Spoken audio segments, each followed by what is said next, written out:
안녕하십니까. 한반도 안보전략연구원 부원장 박성황입니다. 오늘은 반도체 시리즈 관련 마지막 유튜버가 되겠습니다. AI와 반도체에 대해서 설명을 드리겠습니다. 앞으로 우리 사회가 어떻게 될 걸까, 여기에 대해서 빌 게이츠가 평가한 내용이 있습니다. 앞으로 인공지능 AI 시대가 될 것이다. 그런데 이 AI를 혁명이라고 부를 수가 있다. 왜 혁명이라고 부를 수가 있느냐? 맨 처음 인터넷을 우리가 받아들였을 때 이건 우리한테 너무나 엄청난 혁명이었죠. 누구나 인터넷에 들어가서 뭐든지 찾아볼 수 있다. 이거 엄청난 혁명이죠.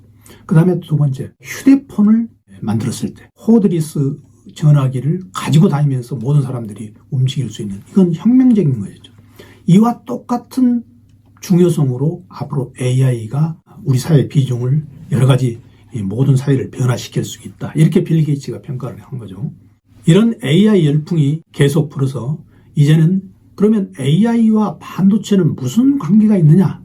이게 이제 초점입니다. AI가 발전을 하면 할수록 반도체와 연결이 돼가지고 이 AI 반도체 산업으로 지금까지 기존 반도체 산업에서 AI 반도체 산업으로 갈 수밖에 없다.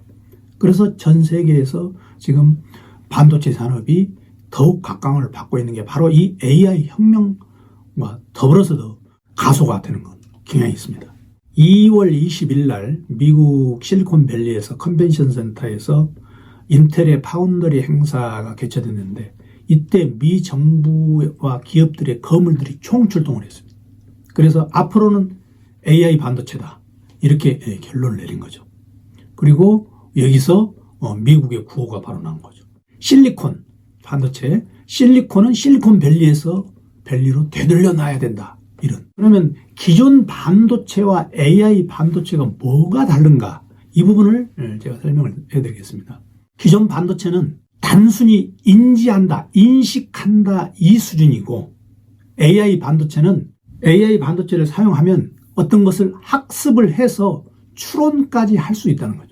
그러니까 인식해서 판단하는 기능까지 가능하다는 거죠. 과거의 반도체는 인식만 했고 이제 AI 반도체는 인식하고 이걸 여러 가지를 학습해서 여러 가지를 추론해내면서 판단까지 한다는 겁니다.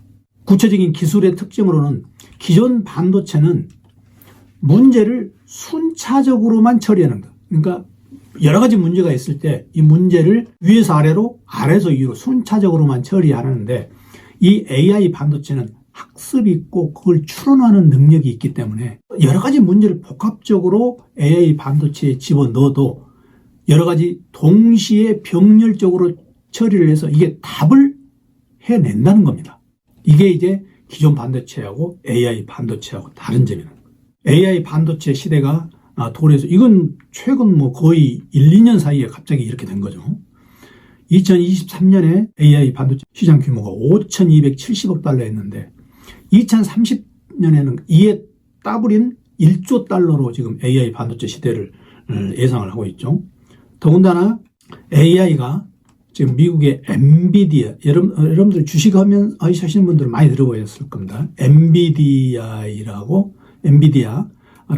미국의 AI 반도체 주식이 있는데 이 엔비디아가 시장 점유율을 80% 이상을 차지하고 있습니다.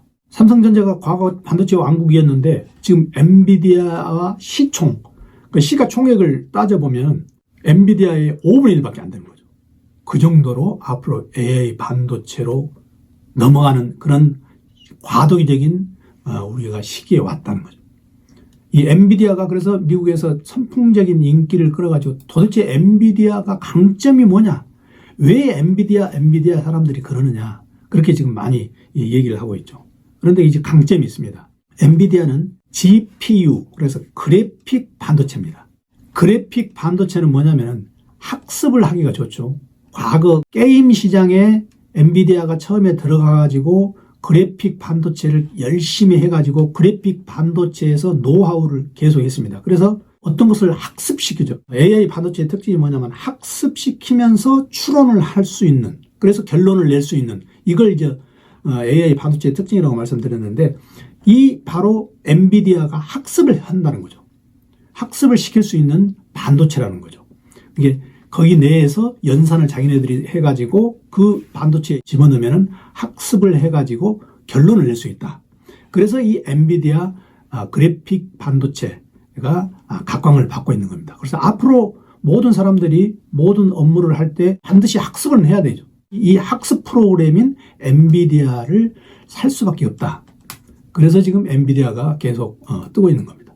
다행스러운 것은 SK 하이닉스에서 HBM 고대역폭 메모리가 있는데 이 고대역폭 메모리를 SK가 전 세계 시장의 50% 이상을 점유하고 있고 삼성이 한 40% 점유하고 있는데 SK 하이닉스가 이 엔비디아에 단독으로 이 HBM을 공급을 하고 있습니다.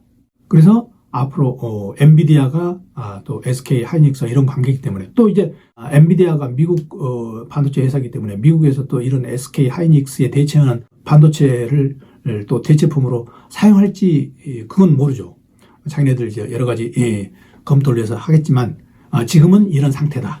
그래서 우리가 이런 걸 계속적으로 잘 유지를 해야 되는 게 급선무입니다.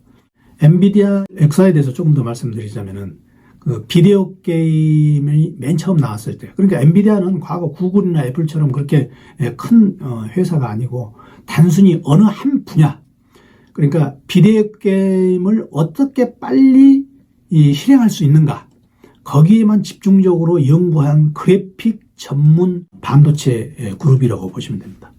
그러니까 어떤 걸 학습시키고 어떤 결과를 추론해내는 그런 반도체의 어느 틈새 시장이었는데 이게 AI 시대의 도래에서 이게 갑자기 이제 두각을 나타낸 거죠. 그래서 그 그래픽 관련해가지고 학습시키는 그 분야에서는 엔비디아가 이 지구상의 어느 주식회사보다 경쟁률이 높다. 그래서 지금 엔비디아가 뛰는 거죠.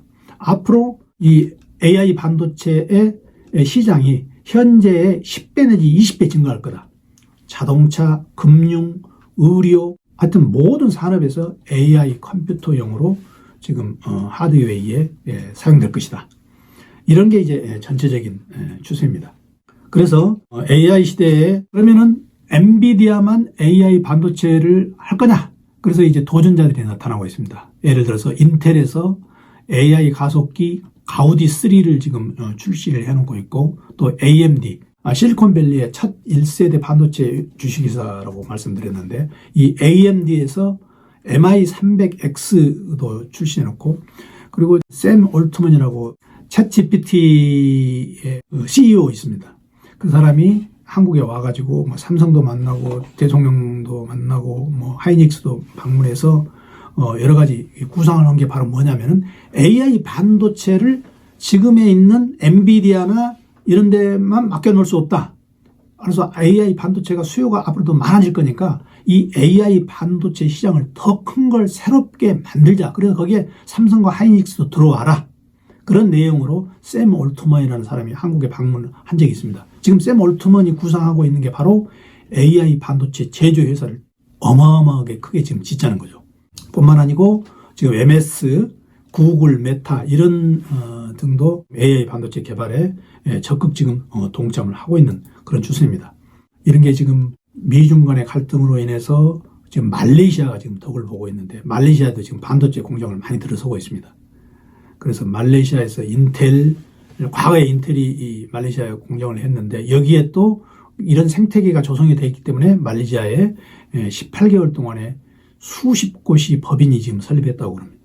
마이크로, 인텔, 뭐 독일 인피니언 등 그래서 이런 전 세계적으로 AI 반도체 공장들이 여러 개 지금 선을 보이고 있고 올트먼의 제국 구상을 조금 더 구체적으로 말씀드리면은 올트먼은 챗GPT에 신화를 해가지고 여러 가지 스타트업을 유니콘으로 키운데 전문가입니다. 이 사람이. 그래서 오픈 AI의 CEO로 지금 평가되고 있는데 이 사람이 지금 중동의 자본, 일본의 자본, 일본에는 그 손 마사요시 있죠. 손 마사요시의 소프트웨어에서 자금하고 기술되고 또 중동의 아랍에미레이트의 AI 기업인데 이 기업에서 돈을 대가지고 어마어마하게 큰 오픈 AI를 만드는 지금 구상을 지금 추진을 하고 있습니다. 그래서 결국 AI 반도체는 뭐가 관건이냐면은 수율이 경쟁입니다. 전체 생산품 중에서 제대로 된 생산품, 이게 수율이죠. 이 수율 경쟁에서 누가 이기느냐. AI 반도체는 모두 다 이렇게 어느 정도 반도체 공장에서 만들 수 있는데 이 수율이 어느 정도냐에 따라서 달라지는데 TSMC가 지금 가장 수율이 좋죠. 그래서 10포인트 정도 삼성보다 앞서는데 이런 수율 경쟁에서 앞서는 반도체 회사가 앞으로 AI 혁명에서 살아남는다. 이런 얘기입니다. 그런데 지금까지 과거 삼성전자의 사례를 들면 우리는 반드시 수율에만 우리가 얽매일 필요가 없다. 왜 그러냐면은 과거 삼성이 일본의 소니, 도시바 이런 패나소닉을 극복한 사례는 뭐냐면은 수율보다는 새로운 초격차 신제품을 개발했다는 겁니다. 8인치 원판 메모리 반도체로 격파를 했고 또 12인치 LCD로 일본의 전자산업계를 격파를 해서 화질을 증가시킨 그런 삼성의 그런 저력이 있기 때문에 앞으로 이와 같은 수율 경쟁과 또 한편에 삼성전자의 지금까지 해왔던 초격차 신제품 개발 이게 이제 다시 한번 불붙지 않겠느냐 이런 생각이 듭니다. 그래서 오늘은 AI와 반도체 관계 또 여기에 또 여러 가지 국가에서 반도체 전쟁에 뛰어드는 양상에 대해서 여러분들한테 전달했습니다. 4번에 걸쳐서 반도체 문제에 대해서 설명을 드렸는데 조금 생소한 분야이기 때문에 여러분들이 조금 어려움이 있으실 분야라고 생각이 듭니다. 다시 한번 시청해 주신 데 대해서 감사드립니다. 고맙습니다.